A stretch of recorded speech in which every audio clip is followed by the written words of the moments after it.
que a ex-presidente Dilma Rousseff deu corda para o aprofundamento das investigações da Operação Lava Jato para implicar o ex-presidente Lula.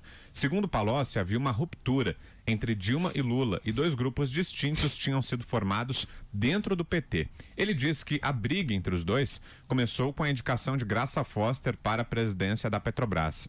Diz trecho da delação.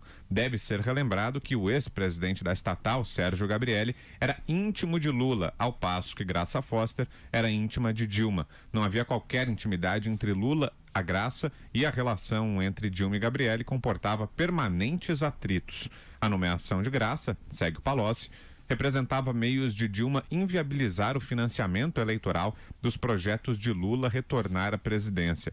Palocci afirma que, com o avanço da Lava Jato, a única preocupação de Lula era preservar a própria imagem. O ex-ministro diz que chegou a perguntar ao ex-presidente por que você não paga e não pega o dinheiro de uma palestra e paga o seu triplex, e que Lula teria respondido que um apartamento na praia não caberia em sua biografia. É um outro aspecto aí também, né, Augusto? Aqui a divisão é o seguinte, Lula e Dilma. aqui é o seguinte, essa briga da Dilma Rousseff, essa rusga da Dilma, envolvendo a Dilma Rousseff e o Lula, eu acho que o Palocci aí não descreveu direito. Quer dizer, não é que ela deu corda para que investigar, porque só dá corda para que investigue em um caso e que você está envolvido, bom, ela é meio débil mental mesmo. O suicídio. Mas eu não acredito que ela tenha feito, eu acredito o seguinte, ela deixou correr, porque não acreditava que chegariam a ela, todos eles, né? Eles não prepararam álibi por isso. Então, era por isso que o Zé Eduardo Cardoso não segurava as coisas. Ele foi acusado o tempo todo, enquanto ministro da Justiça, de não segurar a Polícia Federal. Então, foi isso que aconteceu. Não é que ela estimulou, ela deixou rolar, porque ela acreditava, ela é muito imbecil, e ela acreditou mitômana, e ela continuou, ela acreditou na mentira que ela contava, segundo a qual ela era um símbolo de honradez. Imagina, né? Quem tem a biografia da Dilma se apresentar como símbolo de honradez. A melhor amiga da Erenice Guerra e símbolo da honradez. Mas ela...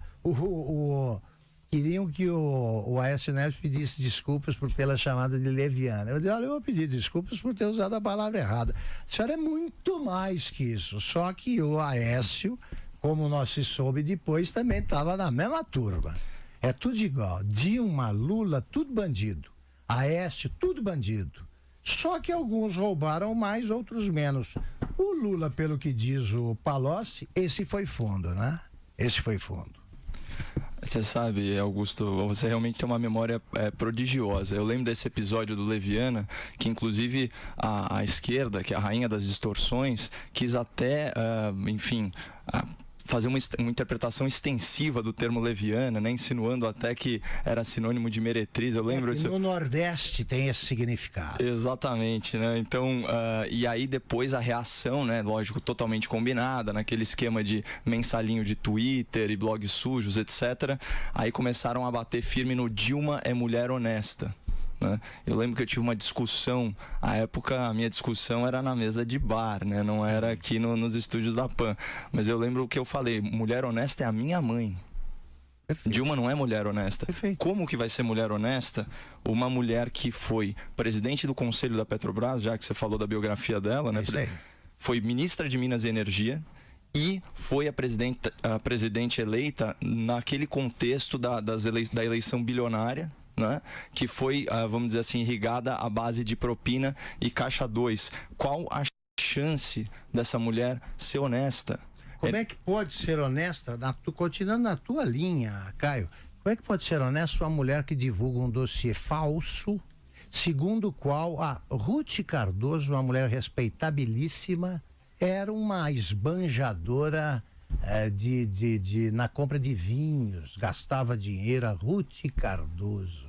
Quem a conheceu tem nojo desse tipo de dossiê que foi feito pela Erenice em parceria com a Dilma. A Ruth Cardoso não aceitou o pedido de desculpas que a Dilma tentou fazer depois.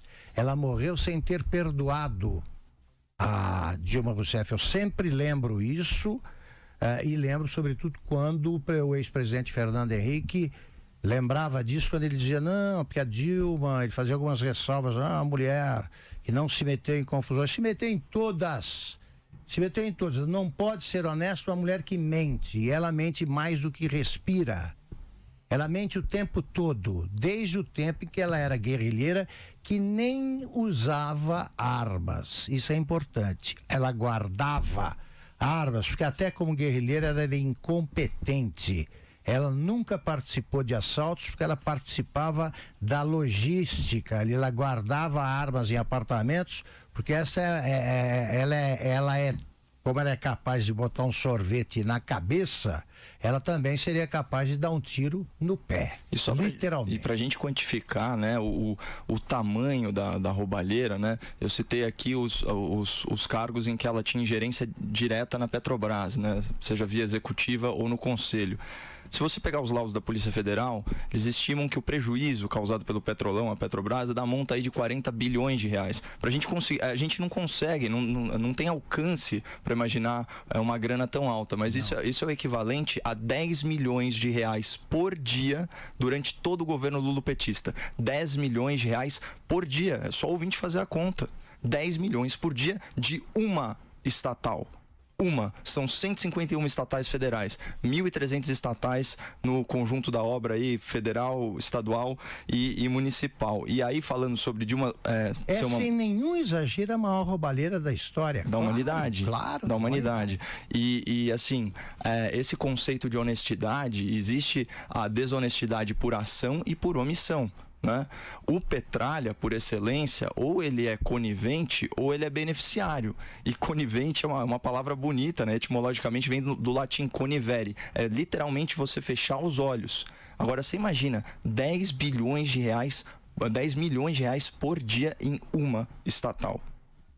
E aí, Lu? Vale lembrar